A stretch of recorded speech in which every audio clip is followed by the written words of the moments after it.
Good morning, Spurs fans.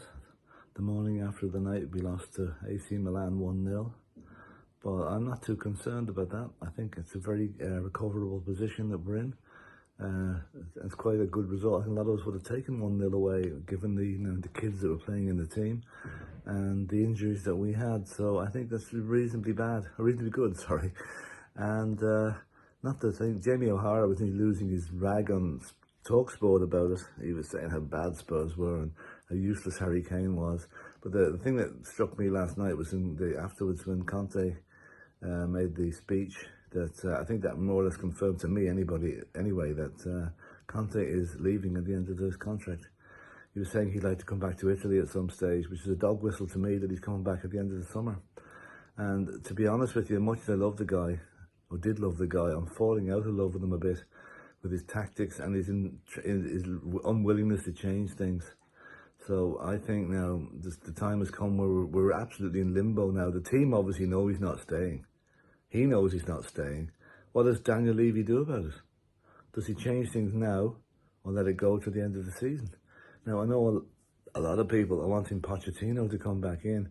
And while I would love to see Pochettino back at the club at some stage, I am not sure this is the right time because of the players that are still at the club that caused his demise in the first place. So that's a very interesting, connotation that Daniel Levy's going to have to deal with.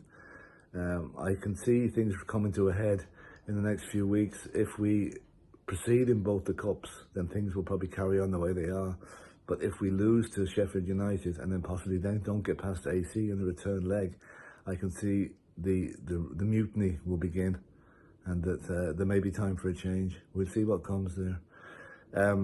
Now, I was working last night, so I've only seen bits and pieces of the match, and all I can say is I was delighted to see that Papa Sarr had a good game, and Oliver Skip, and also Emerson Royale.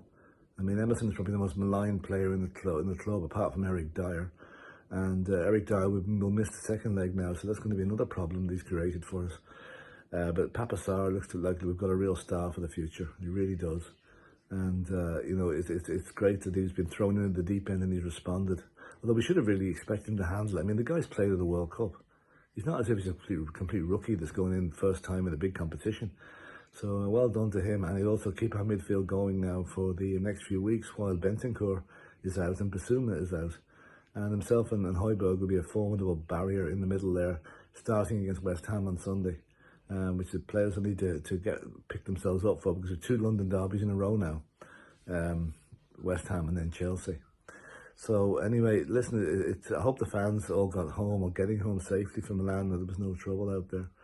And I know Italy can be a tricky place to go for away fans, but at least now we've got the opportunity in the second leg to really get behind the team and push them to victory. I mean, I could see one of the great nights at the stadium coming up in 3 weeks' time. 1-0 down, crowd behind them. Italy or AC will come and defend. They'll put 10 men behind the ball at all times. It's up to us to break them down.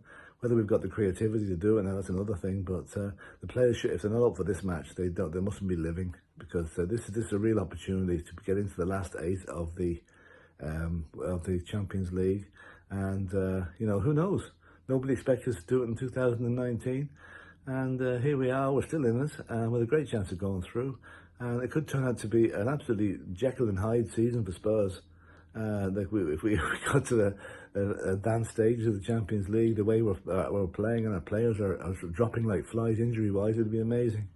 So anyway, onwards and upwards to West Ham, and as always, come on, you Spurs.